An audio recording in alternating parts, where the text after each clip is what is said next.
வேறொருவருடன் திருமணம் நிச்சயம் செய்யப்பட்ட இளம் பெண்ணை இளைஞர் கத்தியால் குத்தி கொலை செய்த சம்பவம் அதிர்ச்சியை ஏற்படுத்தியுள்ளது. கோவை அன்னூர் பகுதியைச் சேர்ந்த சோமசுந்தரம் சாரதா தம்பதியின் 23 வயது மகள் தன்யா. பிஎஸ்சி பட்டதாரியான இவர் தனியார் நிறுவனத்தில் பணியாற்றி வந்தார். கடந்த மாதம் அன்னூர் அருகில் உள்ள நவபாரத் என்ற பள்ளியில் பணியாற்றி வரும் இளைஞருக்கும் தன்யாவுக்கும் திருமணம் நிச்சயிக்கப்பட்டது. ஜனவரி மாதம் திருமணத்திற்கான ஏற்பாடுகளை இரு வீட்டாரும் செய்து வந்தனர். ஓணம் பண்டிகையை ஒட்டி கோவையில் உள்ள ஐயப்பன் கோவிலில் புதன்கிழமை காலை புதுமண மக்கள் இருவரும் சென்றுள்ளனர். அங்கு ஒருவருக்கொருவர் மோதிரம் மாற்றிக் கொண்டுள்ளனர்.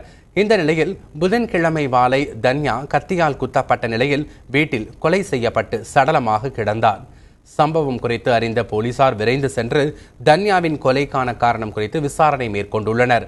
கேரள மாநிலத்தைச் சேர்ந்த ஷகில் என்பவர் தன்யாவை கொலை செய்திருக்கலாம் என போலீசாரின் முதற்கட்ட விசாரணையில் தெரிய வந்துள்ளது. தன்யாவின் வீட்டருகே Annur Thennampalayam road GKS building பின்புறம் குடியிருந்து வரும் இளைஞர் ஷகில் திருப்பூரில் உள்ள பனியன் கம்பெனியில் வேலை செய்கிறார். இவர் தன்யாவை ஒரு தலையாக விரும்பியதாக கூறப்படுகிறது. தன்யாவுக்கு வேறொருவருடன் திருமணம் நிச்சயிக்கப்பட்டதால் ஷகில் ஏமாற்றம் அடைந்திருந்தார்.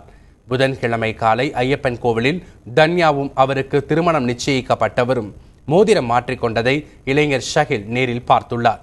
இதனால் ஆத்திரமடைந்த ஷகில் தன்யாவை கொலை செய்திருக்கலாம் என கருதப்படுகிறது.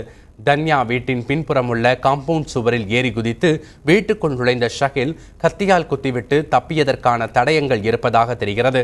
தப்பியோடிய இளைஞர் ஷகிலை போலீசார் தேடி வருகின்றனர்.